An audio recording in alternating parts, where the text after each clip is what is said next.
Hello， 大家好，欢迎回来。今天的背景是我的房间，然后今天因为我在收待产包，收到一半，然后其实本来没想说要再继续录视频，因为我已经38周了，38周多了。39周了快，但我看很多留言想看我的待产包里有什么，然后我想一想，应该是大家对这个还挺好奇的，因为如果是我的话，我也很想知道人家待产包里放什么，所以我想说好吧，那我就录一个这个视频。然后另外呢，正好我前一阵子就是大概2个礼拜前来了一些我从淘宝上订到的毛衣啊什么的，然后有一些我真的觉得质量很好哎，我就很想就给大家推荐一下吧，或者说给大家看一看之类的那今天呢就给大家分享一个，就是我淘宝上订的很多衣服，然后还有一些小的那种化妆棉啊之类的这种乱七八糟的东西，再加上待产包里有什么这样子的一支视频，产品的信息以及商家什么的，因为太多了，我就不会在视频里一个个说，我会写在下面的信息栏，如果你有兴趣的话，你可以去看。那我们从淘宝的衣服开始说起好不好？这是我打下来的我买东西的那些订单什么的，因为我想说看着价格好跟大家聊一点。首先我身上的这一件里面的这件毛衣不是外面这个外套哦，它是一个高领的一个打底衫，我觉得还挺舒服的，然后就很适合打底啊什么的。在加拿大或者在北美这边网站上买到的一些毛衣进行一个比较，那400块钱人民币除以5的话，差不多80加币，我觉得这个质量就是非常非常好。那今年整个孕期过程中，我都没怎么太买贴身穿的衣服，我一般就是穿的那些以前自己大那些 T 恤，然后外面再套一件bomber jacket 啦，或者是外套之类的，就很少买毛衣。然后现在冬天实在太冷了嘛，然后我想说，那我快生了，也不要说让自己着凉啊什么的，就挺麻烦的嘛，都熬到最后了再加上之后要坐月子什么的，所以我还是买了几件毛衣的。这一件就是我觉得挺贴身上穿，挺舒服，然后也蛮好看的，可以搭各种各样的你想要搭的外套啊什么的，就是差不多这样子。我买的大小是大号，就因为我比较高嘛，所以我在淘宝上买的衣服都是买的挺大 size 的，再加上现在又有肚子很大，所以一般都穿大号或者是 extra L 这样。然后它这个袖子这边有那么几颗小白色的扣子，是稍微有一点不一样的地方。同一家店里我还买了一件衣服，然后我觉得很失败。这一件是这样子一个浴袍型的，对，然后这边有拉链，你可以把它拉上去。对，就是从镜头上看，你们可能觉得，哎，这个颜色还蛮好看的，袖子什么的这边都是大的那种，就很韩范儿吧，那种 oversize 一点点的感觉，然后又是浴袍风，但是就是这个质地的话非常非常薄，我觉得1600块钱除以3等于不是1600块钱除以5等于差不多300多加币。那如果300多加币在加拿大的话，也能买到比这个要厚的、质量好一点的，所以我觉得这一件就不是很值还有这一件我觉得超好看的，就不是给大家看了，但是我当时去拍孕期照的时候，我有穿这一件，我觉得这一件质量和它的样式什么的都非常好看，而且它的料是那种很暖的，这一件我非常非常喜欢，它那个长度啊什么的都正好，你可以中间自己再加皮带什么，它是那种比较紧身的、很性感的包臀的那种样式，你们可以脑补一下，就是没有肚子的人穿上去应该还是蛮美的，很显瘦，然后这个长度呢是差不多过膝嘛，对孕妇朋友来说也很友好，因为下面就是比较敞开，很舒服，那个料真的也很舒服。然后这件衣服买的时候，它有送一条腰带我觉得那个腰带跟它本身没有特别搭，所以我记得当时买的时候，它后面有写说你可以不选那个带着腰带的款，你可以只买这个，然后配自己的腰带。我比较建议可能就是配自己腰带吧，因为我觉得它那个腰带质量也一般吧。然后今天那些衣服我买的那个尺码都会写在信息栏，你可以参考一下。还有这件衣服也超级舒服，它是100%的 cashmere， 就因为在加拿大买100% cashmere 还挺贵的嘛，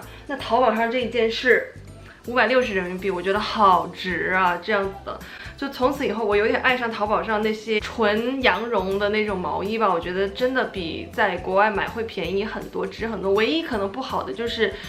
在国外的朋友他买过来如果大小不对就比较麻烦了。这件衣服呢，就是我所说的有那个问题，就是袖子不够长，因为我自己本身手臂很长，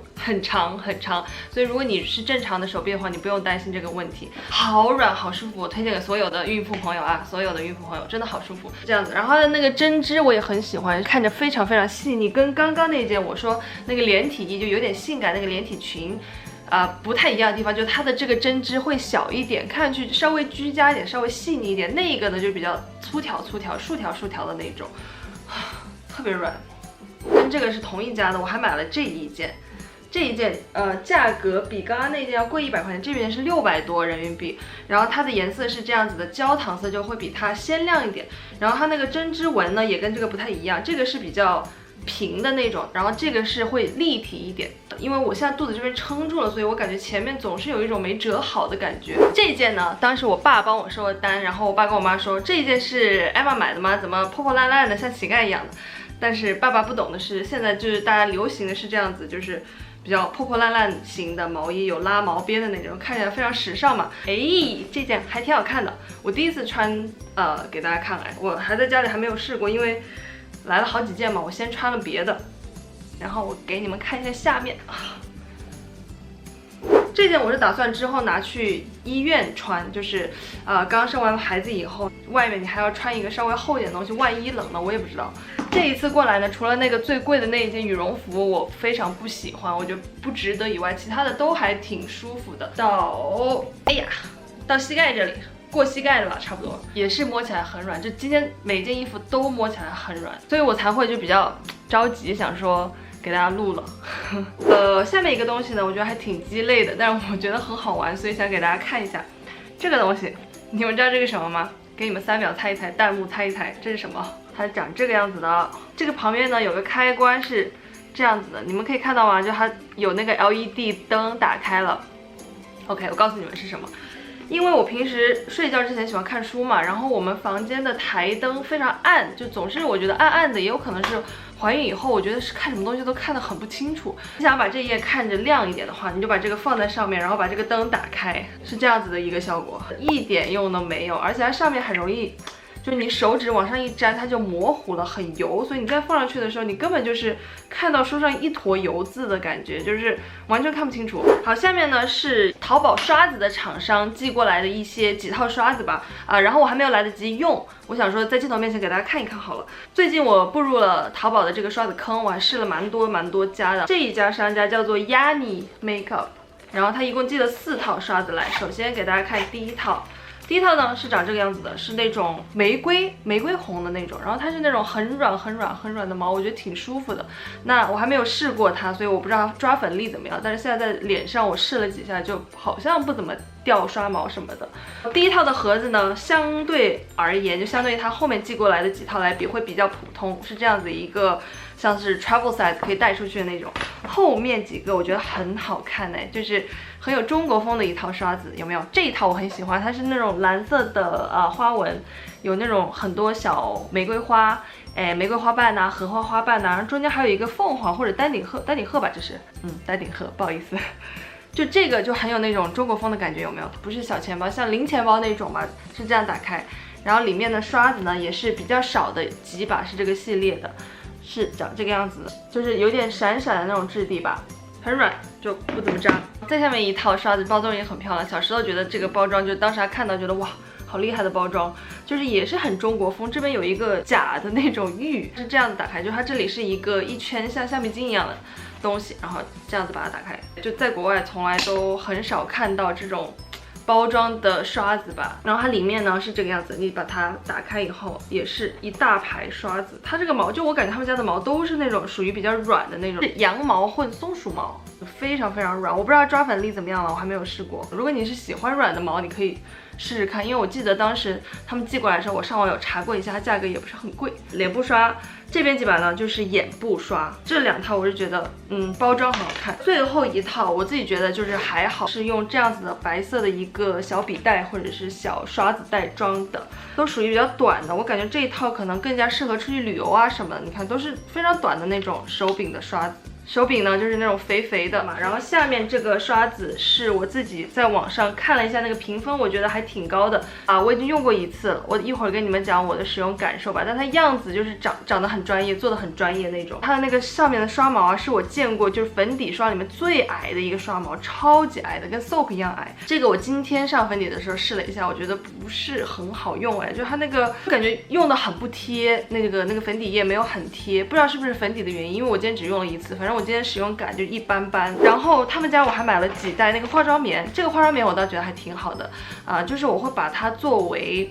卸妆的时候用的化妆棉。我平时化妆棉呢，我分2种，一种化妆棉是专门用来卸妆，就是卸眼唇的用的那种，它是如果稍微粗糙一点，我就不太介意，无所谓的那种。然后另外一种细腻一点的化妆棉，比如说我会买资生堂的化妆棉吧，就是在 Sephora 可以买得到的那种，我是用来涂那个 toner 的，就是妆前水，我会喜欢用化妆棉先蘸湿，然后再用化妆棉就是在脸上擦拭、按摩什么的。我不太喜欢用手拍进去，因为我觉得拍太久了，这个理由也是对的。对，那这个呢，价格很便宜，我觉得质地就是性价比什么的很高。我买了3包这么大的，这里是2包，有1包已经拆了嘛，在用，一共是23块人民币，4块钱加币，3包。后面的化妆工具又不是同一家，又是另外一个我自己随便买来试的，它是一个洗脸面扑，手感好奇怪啊！我现在拿在手上就感觉冰冰凉凉的，像刚刚进过水的，可是我明明是刚刚新拆的呀。这一支海绵，我需要用到美妆的词汇，就是滋润来形容。它真的刚刚有那种掐出水的感觉。刚刚洗脸铺一家的，我还买了一个这个 Beauty Blender， 是长这个样子的，我还没有拆因为我现在正在试用 Rihanna 跟 Fenty Beauty 的那一款，现在用了大概5天左右吧。我想说再多用久一点，然后我再把这个拆出来试试看。OK， 那淘宝上的东西呢，基本上就这样了。现在呢，我们再聊一聊我的待产包。待产包，我希望能把它装进去，可惜现在的技术还不行，现在医院还不让狗狗进去。我觉得狗狗也是家人当中的一员呀，是不是？站起来的时候接过镜子，发现我头发太油了，所以我去洗了个头，可能跟刚刚头发有点不一样。然后我把它抱上来了，给大家看我的待产包吧。OK， 首先后面这个待产包就是说里面基本上都是装的小孩子的东西啊，还有妈妈的那种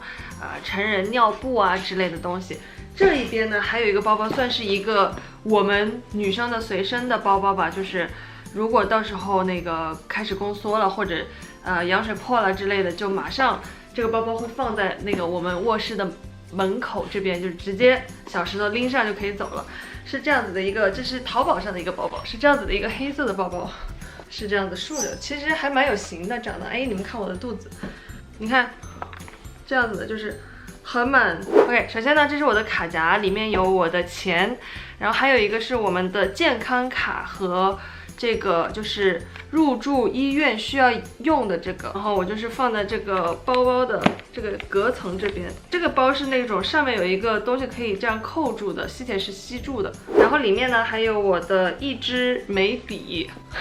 如果我是那种破水很快，就是宫缩一下就到了很后面的时候，我就没时间画眉毛啊，所以我想说带一支眉笔，我不知道能不能用得上啊。然后还有一个这个是带有一点点颜色的一个口红，就是唇膏了，不算是口红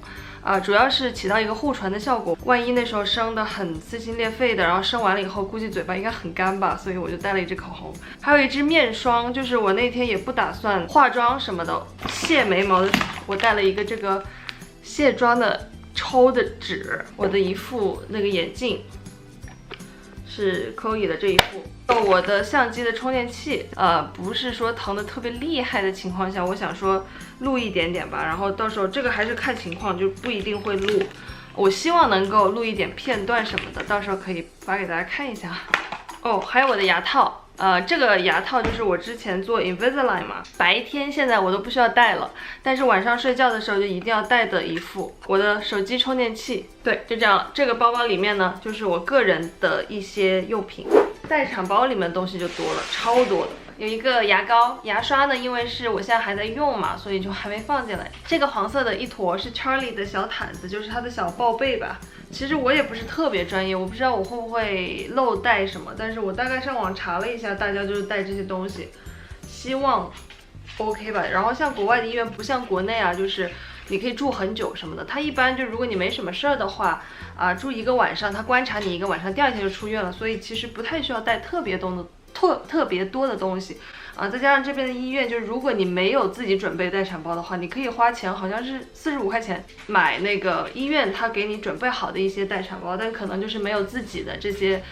小报备什么的用的舒服吧。然后我还带了一条毛巾，我不知道这可能是我到时候血流很多可以垫在床上之类的。小 Charlie 的衣服给你们看啊，这有一个他的小帽子，超可爱的一个小连体衫，后面是这样，前面是一半粉色一半这个白色，我觉得这个很酷有没有很那个 freestyle。可以唱 rap 了。然后还有一个蓝色的这一件。然后这边还有我自己的一个绑头发的，脸都是汗，很狼狈的时候，头发不是到处是嘛，就把这个戴上去。我还带了一根橡皮筋了。然后这是我的一条裤子，然后我妈跟我说让我带短裤，因为一个是这边的室内比较热嘛，然后另外，走路小声点，我在说话呢。到时候刚生完的时候，可能活动不太方便，就我妈的意思就是说比较难套到那个长裤里，所以她让我带一条短裤，不妊娠纹的高吧，就我打算带在里面。我的 T 恤一件就很随便，我平时在家睡觉穿的 T 恤。小孩刚出生，就你生完了以后，他刚开始不用喂奶，但是我们回家之前，医生跟护士会专门过来你这边，然后教你大概怎么喂奶，所以。我就准备了一个就是比较方便喂奶这样子开胸的吧。其实它是在 American Eagle 的那个网上，就是 Aerie 那个牌子里买的。然后我平时有的时候在家里也会穿，就很舒服。它是一个洗完澡就可以随身穿在身上的一个浴袍那种，然后是前面系的。还有我的喂奶的 bra，